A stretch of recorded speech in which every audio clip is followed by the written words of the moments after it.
बैठक में जम्मू को नजरअंदाज करने की मंशा क्या है? प्रधानमंत्री जी, जम्मू कश्मीर के राज्य के दर्जा बहाली का क्या हुआ? प्रधानमंत्री जी, जम्मू कश्मीर में विधानसभा चुनाव की समय सीमा क्या है? देखिए, इस ऑल पार्टी मीटिंग से कोई भी निष्कर्ष निकल के सामने नहीं आया है और ऐसा लगता है कि ये बहस एक फॉर्मेलिटी ही थी।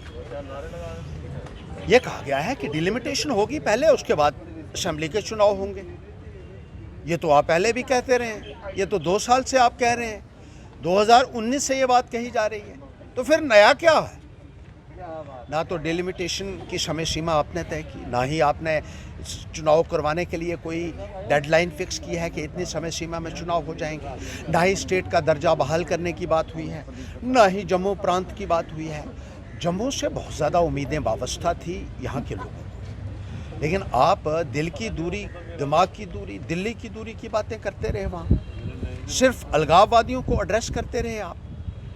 आपका मकसद ऐसा लगता है कि सिर्फ इतना था कि अलगाववादी के जो समर्थक हैं उनके साथ आपकी एक मीटिंग है, और वो आपने कर ली।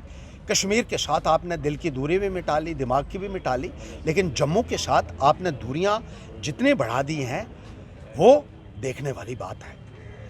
जम्मू के साथ दूरी कब खत्म होगी? नरेंद्र मोदी जी, मैं आपसे ये पूछना चाहता हूँ। जिस तरीके से नज़रअंदाज जम्मू को किया गया, और यहाँ के जो नुमाइंदे बीजेपी के भेजे थे, एक भी बीजेपी के नेता ने कभी बात नहीं की वहाँ जाकर जम्मू की। वो सिर्फ प्रधानमंत्री की प्रशंसा करते रहे वहाँ।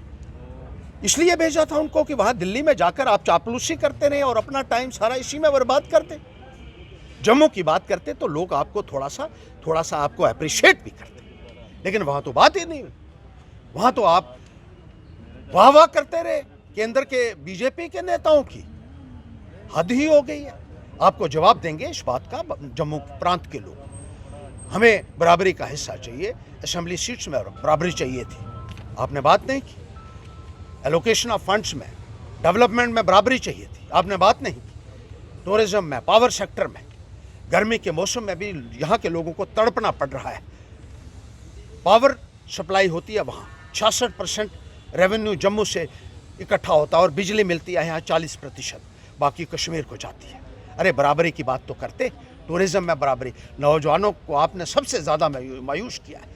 मुलाजमत की बातें आप उम्मीद की जाती थी कि इसमें भी बराबरी की बात होगी, कम से कम जिक्र तो आप करते, लेकिन आपने ये भी गवारा नहीं समझा कि यहाँ के नौजवानों की बात ही आप कम से कम कर लें। जिस तरीके से जम्मू की रुसवाई की है आपने, उसका सिला आपको मिलेगा। ये मैं कहना चाहता हूँ। Bharatiya Janata party, panthers party खड़ा होगी इन नौजवानों के साथ, कंधे से कंधा मिलाकर इनकी लड़ाई लड़ेगी आने वाले वक्त में, और भारतीय जनता पार्टी को नेस्ता नाबूद करेगी।